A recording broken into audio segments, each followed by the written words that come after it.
Today we're going to explore a bit of a controversial issue, which is claims that Proton Mail, one of the most popular private email services, acts like a Fed honeypot. And if you aren't aware of what a Fed honeypot is, it's usually a service that is illegal, like a darknet drug site, or something that criminals or dissenters might be interested in for their activities, such as encrypted phones, encrypted emails, or anonymous VPNs. But the service is actually run by the feds to try and catch those criminals or those dissenters. Now, before we begin, there isn't any hard evidence that Proton Mail is a honeypot. I'm not going to show you a picture of some CIA operative that's taking hard drives out from one of Proton Mail's data centers. There's nothing like that, but there is a lot of suspicious activity going on with Proton Mail, and in some cases, it's the same kind of activity that we see with known honeypots. So let's take a look at the claims that Proton Mail makes about their service. This is their homepage. So we see it's a secure email based in Switzerland, secure your communications with Proton Mail. So Proton Mail claims to be secure. Swiss privacy. Data, security, and neutrality. It's incorporated in Switzerland, and all our servers are located in Switzerland. So that means that all the user data is protected by Swiss privacy laws. End-to-end encryption, anonymous email, open source, easy to use, and they have a calendar and drive, which is just talking about their features.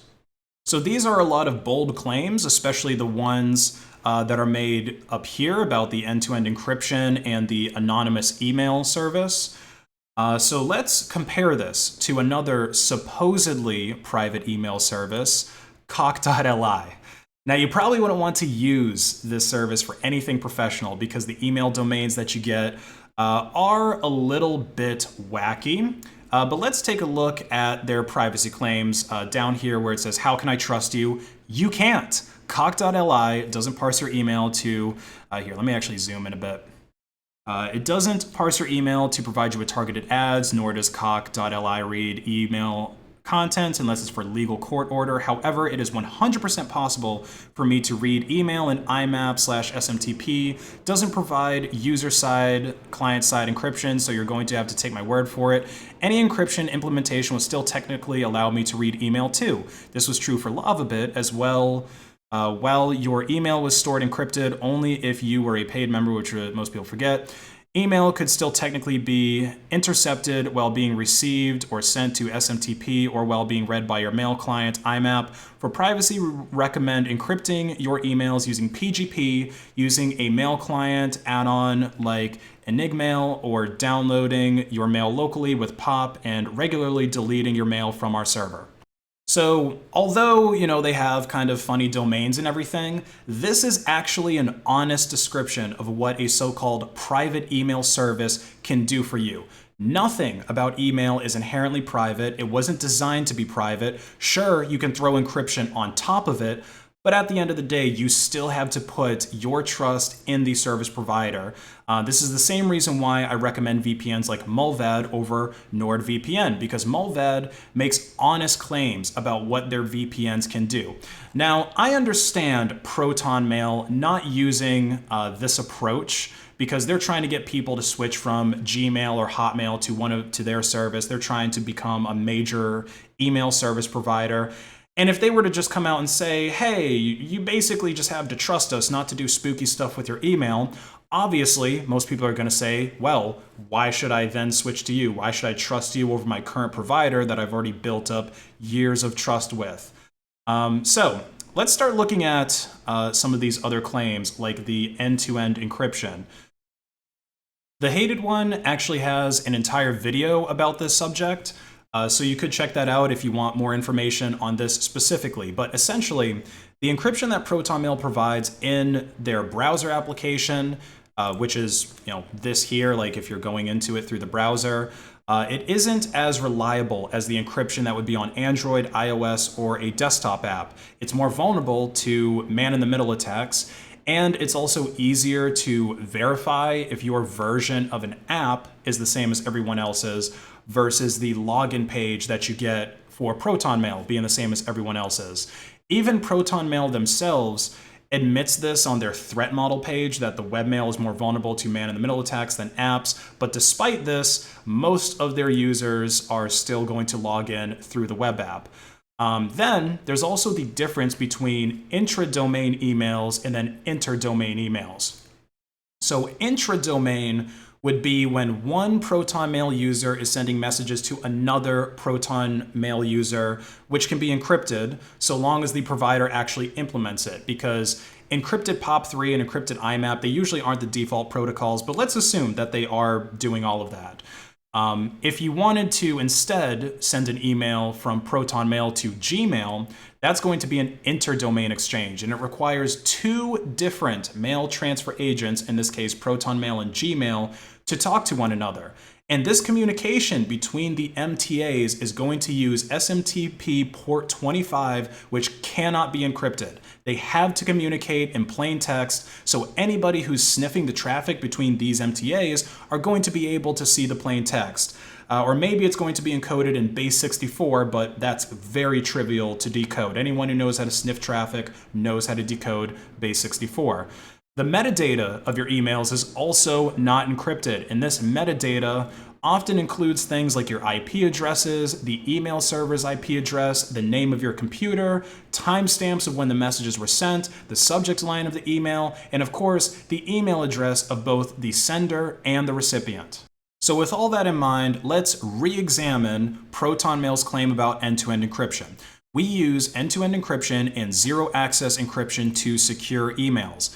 This means we cannot decrypt and read your emails. As a result, your encrypted emails cannot be shared with third parties. So the only way to try and interpret this to be a factual statement would be when they say that zero access encryption to secured emails, as in the only secured email that you can use is Proton Mail.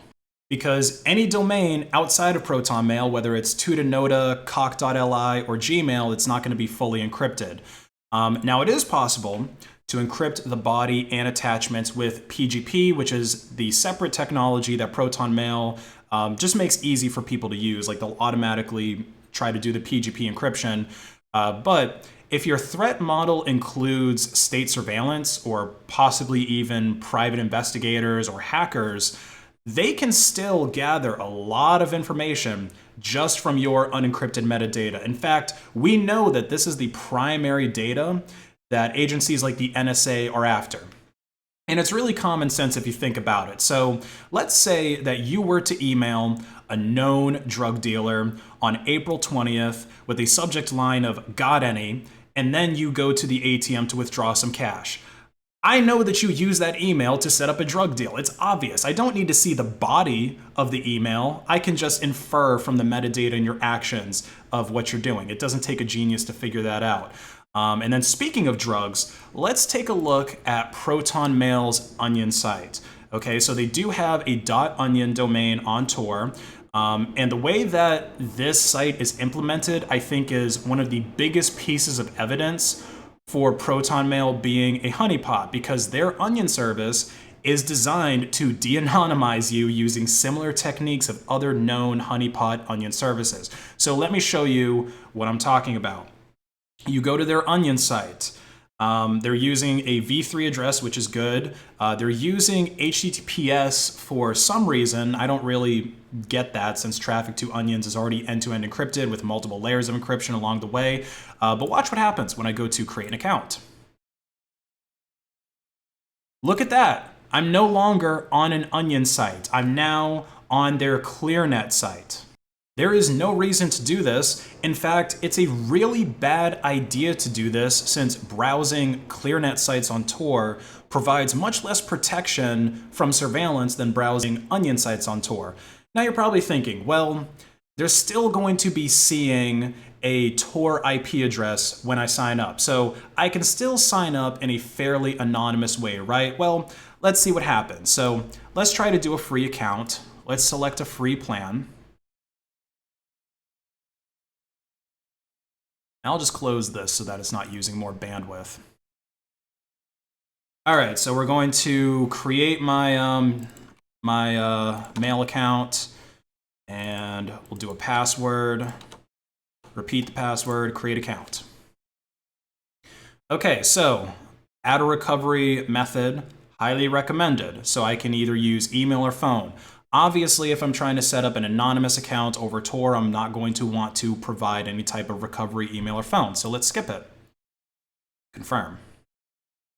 Select a free plan.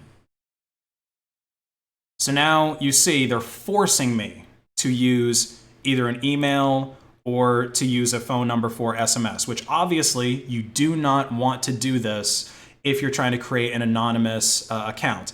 Now, it's understandable why they're doing this because I'm on Tor, and a lot of times spammers and other type of people will just create thousands of accounts over Tor, and then, you know, they basically use it for spam and other stuff like that. But there's other ways around this, right? Like you could do what Tutanota does, which is they don't even allow you to use the email, I think, for 48 hours after you create it over Tor. So that's an option. But let's see. Okay, let's try to pay them some money. Surely that should be enough to prove that I'm a real person. So let's select the €4 option. But look at this. There is no option for you to pay anonymously. You can either use credit or debit card or PayPal, right? They don't accept Monero, which is the only type of currency that you really should be using on the darknet, or maybe, you know, mailing cash to somebody if you want to trust them. They don't even offer Bitcoin, which usually the Fed honeypots will at least give you a Bitcoin payment option and then claim that it's anonymous when it really isn't. So if we go back to Proton Mail and examine the claim of anonymous email, no personal information is required to create your secure email account. That is a lie. And I just proved that it's a lie. By default, we do not keep any IP logs which can be linked to your anonymous email account. Well, here's the problem. So, you know, you're saying that you don't keep IP logs, but the thing is you need to have my IP in order for the service to work. It's not like we're using ARPANET or some other exotic networking protocol that doesn't require using an IP address. Like, you need to have it. Not communicating without an IP address would be like trying to send a letter in the mail without putting a street address down. And instead of me just being able to censor my own IP by signing up over Tor, you don't give me that option. You're just telling me, oh, we don't keep your IP address. Trust us. So this claim of anonymous email is completely false, and this claim of end-to-end encryption is, I guess, kind of sort of false. Again, if you interpret it as meaning secure emails only being Proton Mail, then I guess it's true. So these are the biggest concerns that I have about Proton Mail. There's also an article on Privacy Watchdog called The Truth About Proton Mail, which lists out, I think, is it 11? Yeah, so there's 11 other reasons not to trust Proton Mail. Ranging from things about the Swiss government holding a large stake in the company and the Swiss government not actually being as privy to privacy as you might think they are, the CIA and NSA being involved in Proton Mail's creation, to them using a DDoS protection service located down the street from the Israeli Mossad headquarters. Now, a lot of the stuff that's listed in this article here is debatable. You can actually go to the Proton Mail subreddit and look at some arguments between the author of this article with one of the arbiters of truth, a Reddit moderator, and you can then just decide from yourself from those arguments and from this article whether or not all of that stuff is true. But I'm not going to dwell too much on this because it's basically he said, she said stuff, and frankly, I don't even really care too much if Proton Mail was created by the NSA. I use AES all the time, and that was created by the NSA. I care more about Proton Mail misrepresenting claims about their encryption and implementing their onion service in such a strange way that makes it seem like they're trying to de-anonymize users. Now, you're probably wondering, if Proton Mail isn't as private or anonymous as they claim to be, what private, secure, anonymous email options are there? Well, here's the black pill, my friend. There are none. Email was not designed to be private or anonymous. Even if you host your own email server in your own home with your own intrusion detection system designed to melt the server with thermite or explode it with C4, if the feds ever came to seize your server, they're still going to be able to collect metadata when you use your email, and they're still going to be able to see interdomain messages. They're not going to be encrypted, which is what the feds are mostly interested in collecting anyway. So moral of the story is, don't use email for illegal activities or political dissent, full stop.